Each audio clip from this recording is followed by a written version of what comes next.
দক্ষের শাসনকালে তার প্রজারা কোনোদিন ক্ষুধার্ত থাকবে না, আর দক্ষ ততক্ষণ জেগে থাকবে যতক্ষণ না তার প্রজারা নিশ্চিন্তে নিদ্রা যাপন করতে পারছে। প্রজাপতি দক্ষ ব্রহ্মার মানসপুত্র প্রজাপতি দক্ষের রাজত্ব ছিল অধুনা হরিদ্বারের কঙ্খলে। আজকে আমরা এসেছি কঙ্খলে প্রজাপতি দক্ষের রাজত্বে। ত্রিদেব ব্রহ্মা বিষ্ণু মহেশ্বর ছিলেন সৃষ্টির কর্মে নিয়োজিত। বিশ্ব সৃষ্টিকালে ব্রহ্মার বৃদ্ধাঙ্গুষ্ঠ থেকে সৃষ্ট হয়েছিলেন দক্ষ প্রজাপতি। ব্রহ্মদেব দ্বারা সৃষ্ট 10 জন প্রজাপতির একজন।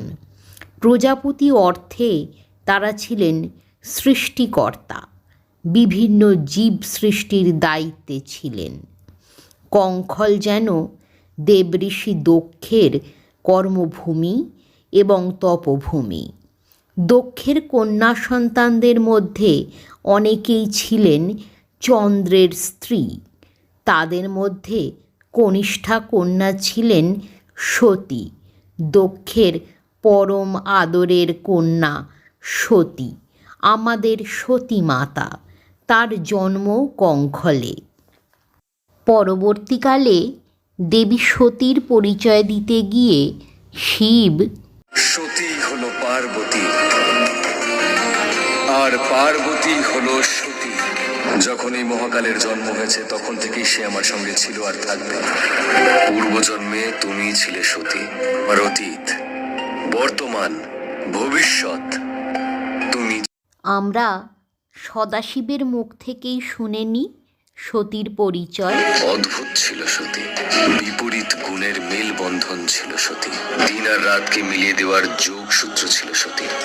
রাজকুমারী ছিল, কিন্তু ভালোবেসে ফেললো এক সন্ন্যাসীকে। প্রতিজ্ঞায় কঠোর, কোমল মন, অভিমানী আচরণ, নির্দোষ মনোভাব, নিষ্পাপ রূপ। যার প্রতি সদয় হয় তাকে সর্বস্ব দান করে দেয়, আর যা তার ভালো লাগে তা পাওয়ার জন্য সব করতে পারে। তার আবেগের কোনো সীমা ছিল না, না সীমা ছিল তার গতিবেগের। পিতা প্রজাপতি দক্ষের চরম অপছন্দের ছিলেন সদাশিব। এহেন সতী এবং শিবের সম্পর্ককে কিছুতেই মানতে পারেননি প্রজাপতি দক্ষ।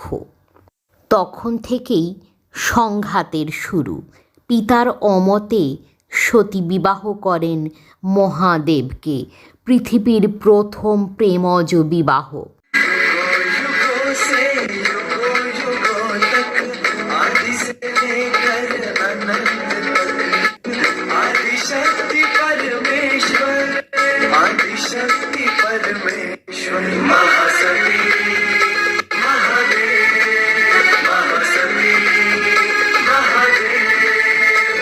মহাকালের সঙ্গিনী হতে চলেছ সতী, স্মরণ রেখো, মহা দায়িত্ব আসবে তোমার সম্মুখে। सती के नैनों के शिव अंजन, 16 श्रृंगारों की गरिमा, महाप्रभु महाकाल की महिमा। छिड़े भी तो फिर मिल जाए आदि शक्ति महादेव। আমি নারায়ণ আর প্রজাপতি ব্রহ্মদেবের মহাপূজার ঘোষণা করছি। যায় নারায়ণ আর ব্রহ্মদেবের পূজা শিব ব্যতীত অপূর্ণ মহারাজ। এই রাজ্যে যদি পুনরায় ওই অঘরিকা মালিক শিবের নাম উচ্চারণ করো, তাহলে তোমার বংশে তোমার নাম উচ্চারণ করার জন্য কেউ অবশিষ্ট থাকবে না। ইতিমধ্যে প্রজাপতি দক্ষ আয়োজন করলেন এক বিরাট মহাযজ্ঞের। সবাই তাতে আমন্ত্রিত হলেন, কিন্তু আমন্ত্রণ করলেন না নিজ জামাতা সদাশিব এবং সতীকে। আমি এই জন্য দুঃখী নই শ্রীনারায়ণ যে আমার পিতা আমাকে উপেক্ষা করেছেন। আমার দুঃখের কারণ হলো ত্রিদেবের এক অন্যতম অংশ আমার স্বামীকে আমন্ত্রণ না জানিয়ে পিতা ওনাকে অপমান করেছেন। তুমি তোমার পিতার সহিত সাক্ষাৎ করতে চাও, কিন্তু এই যজ্ঞ প্রজাপতি দক্ষ করছেন। বিনা নিমন্ত্রণে কোথাও যাওয়া তোমাকে শোভা পায় না সতী।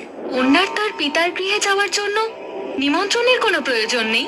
তোমাকে আহ্বান না করা পর্যন্ত তোমার যাওয়া উচিত নয় সতী।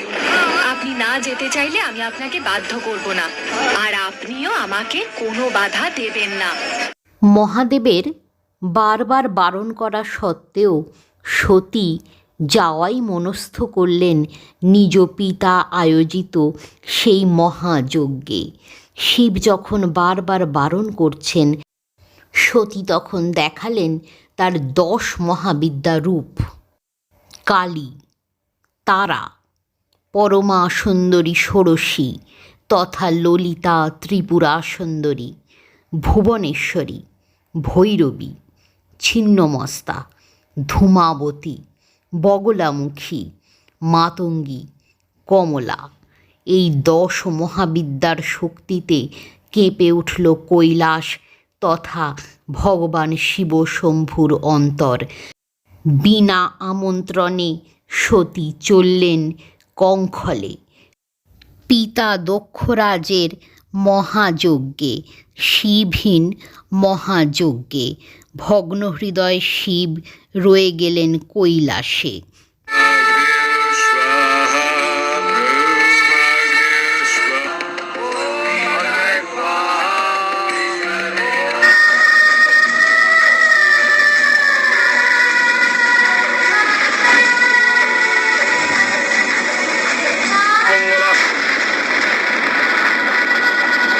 মহর্ষি ভৃগু, অগ্নিদেব এখনো সন্তুষ্ট হননি। পিতা, যজ্ঞে বিনা আমন্ত্রণে 2 ধরনের ব্যক্তিরা আসে। এক ভিক্ষুক, দ্বিতীয় হলো রাক্ষস। যজ্ঞে 2 ধরনের মানুষকে আমন্ত্রণ করা হয় না পিতা। এক শত্রু, অপরটি হলো চণ্ডাল। আমি কি আপনার কন্যা হওয়ার অধিকার হারিয়ে ফেলেছি? স্বয়ং চণ্ডালিনী হয়ে গেছি যে আপনার যজ্ঞে নিজের কন্যাকে আমন্ত্রণ জানানোর প্রয়োজন মনেই করলেন না। এই ভিখারিনীকে, যে সতী নামে আমার কোনো কন্যা নেই, শ্মশানে বসবাস করে এই চণ্ডালিনী, একে দূর করে দাও আমার পবিত্র যজ্ঞস্থল থেকে। আপনারা সবাই মহাদেবের অর্ধাঙ্গিনীকে নিয়ে করা বিদ্রূপ সহ্য করেছেন। শুরু হলো পিতা পুত্রীর বাদানুবাদ। প্রথমে মাতা সতী অত্যন্ত মধুরভাবে পিতাকে বোঝানোর চেষ্টা করলেও শেষ পর্যন্ত তা গিয়ে পৌঁছল চূড়ান্ত শিবনিন্দা, চূড়ান্ত অপমান। এক ভয়ঙ্কর পরিস্থিতি তৈরি হলো শিবহীন দক্ষযজ্ঞে। যা ইচ্ছা হয় তাই করো, মহাদেবের সঙ্গে সাক্ষাৎ করো বা মৃত্যুর সাথে। আমি তো বলবো এই যজ্ঞের অগ্নিতে পুড়ে ভস্ম হয়ে যাও। কমপক্ষে তোমার ন্যায় এক কন্যাকে জন্মদান করার পাপ তো লঙ্ঘন হবে। অন্তত আমার রক্তের কলঙ্ক তো লুপ্ত হবে, যে রক্ত ওই কাপালিকের রক্তের সাথে মিলিত হয়েছে। আমি চাইলে এই মুহূর্তেই আপনাকে ভস্ম করে দিতে পারি, কিন্তু আমার সমগ্র শরীরে আপনারই রক্ত বইছে। কে যে তার সম্বন্ধে এমন কুকথা শুনে আমি এই সভা থেকে চলে যেতে পারি না। ক্ষমা করুন মহাদেব, ক্ষমা। কিন্তু এ আমার সমাপ্তি নয়, এ দেহের সমাপ্তি, আমার সমাপ্তি নয়। ও যেদিন সতী মহাদেবকে পাওয়ার জন্য পুনর্বার ফিরে আসবে। শিব,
দেহের প্রতি আসক্ত হয়ে গেছে নারায়ণ।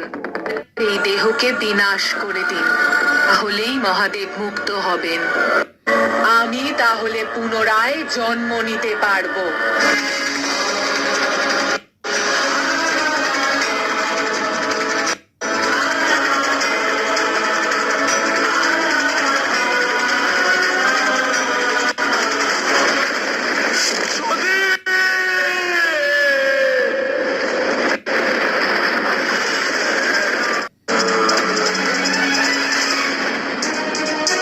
সুদর্শন সতীর দেহকে 52 ভাগে বিভক্ত করে।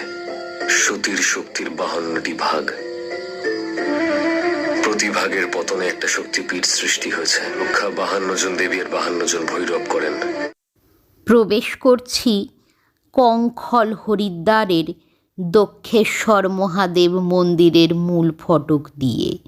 প্রিয় বন্ধুরা, পিএস ক্রিয়েশনসের সাথে আপনারাও আসুন, দেখুন শিব সতীর স্মৃতিভারে বিজড়িত, দলিত মথিত দক্ষ রাজার তপভূমি, কর্মভূমি, সতীর জন্মভূমি, সতীঘাটের মাহাত্ম্যে ভরা কঙ্খল ধাম, কঙ্খলের দক্ষেশ্বর মহাদেব মন্দির। পাগলপাড়া সে শিবমূর্তি দেখে মনের ভিতর পর্যন্ত আন্দোলিত হয়ে ওঠে। শিবের মহিমা প্রকাশের জন্যই কি সতীর এত বড় বলিদান, এত বড় আত্মত্যাগ? সতীর আত্মবলিদান থেকে, এখান থেকেই হয়েছিল 52টি শক্তিপীঠ সৃষ্টির শুভ সূচনা। এখানে এলে আপনার মনটা অনেক দূরের কোথাও হারিয়ে যাবে। কঙ্খলে শিবের শিবত্ব অপেক্ষা পত্নী বিয়োগে কাতর বিরহ বিধুর শিবমূর্তি আমার মনকে একেবারে আলোড়িত করে তুলেছিল। সে হনুমানজির মন্দির, এটা দক্ষেশ্বর মহাদেব মন্দিরে হনুমান মন্দির। এখানে একটা বিশেষ ইভেন্ট দেখানো হয়েছে হনুমানজি দ্বারা কালনেমি বধ। আর ওদিকে রয়েছেন শ্রী কাল ভৈরবজি, আর এদিকে রয়েছেন সিদ্ধিদাতা গণেশ। আর এখানে হনুমান চল্লিশা। जय हनुमान ज्ञान गुण सागर, जय कपीस तिहु लोक उजागर, रामदूत अतुलित। মন্দির দশ মহাবিদ্যা এবং হনুমানজির মন্দির দেখে এবারে আমরা যাচ্ছি ব্রহ্মেশ্বর মহাদেবজি। এটা মন্দিরের নিকাশদার মন্দির শ্রী দক্ষেশ্বর মহাদেবজি, পঞ্চায়েত মহানিবান কঙ্খল। চলেছি দক্ষ যজ্ঞের সেই স্থান দর্শন করতে, দক্ষ যজ্ঞ কুণ্ড। शक्ति थी शिव का प्राण थी,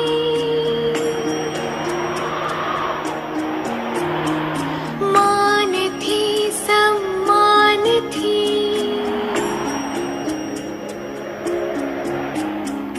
सृष्टि का आधार थी, महादेव का विस्तार थी।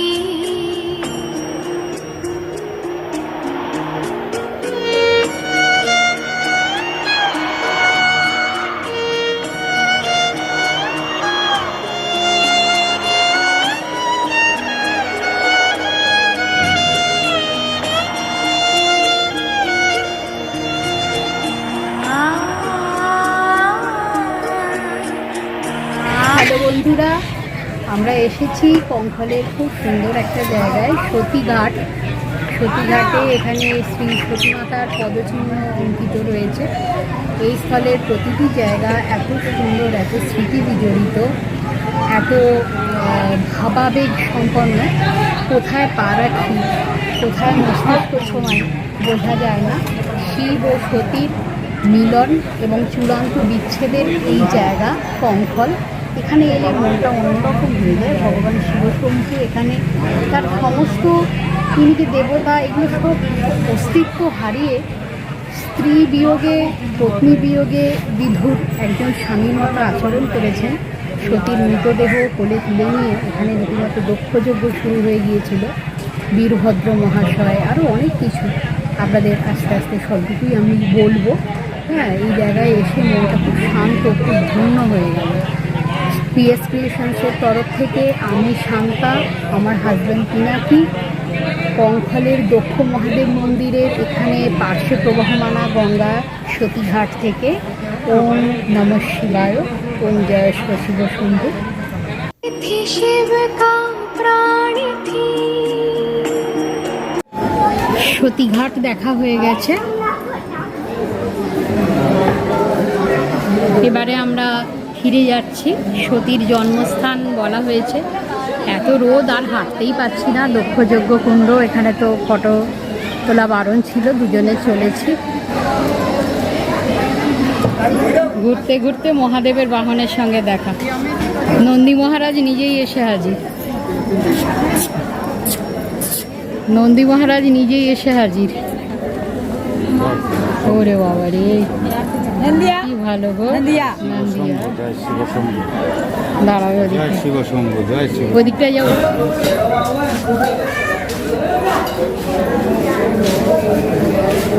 লক্ষ্মীনারায়ণ মন্দির, এটা মহাকালেশ্বর এবং মহাকালী মন্দির।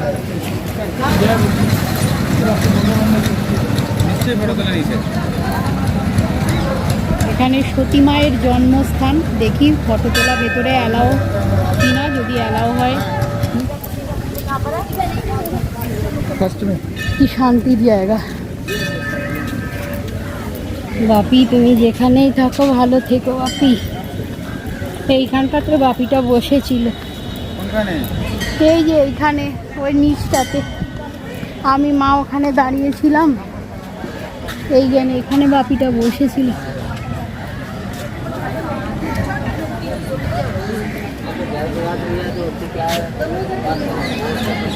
যেখানেই থাকো তুমি ভালো থেকো বাপি, আজকে তোমার খুব মিস করছি। কঙ্খল ধাম পরিদর্শনান্তে আমরা পিএস ক্রিয়েশনস ফিরে যাচ্ছি হরিদ্বারে, আমাদের হোটেলে।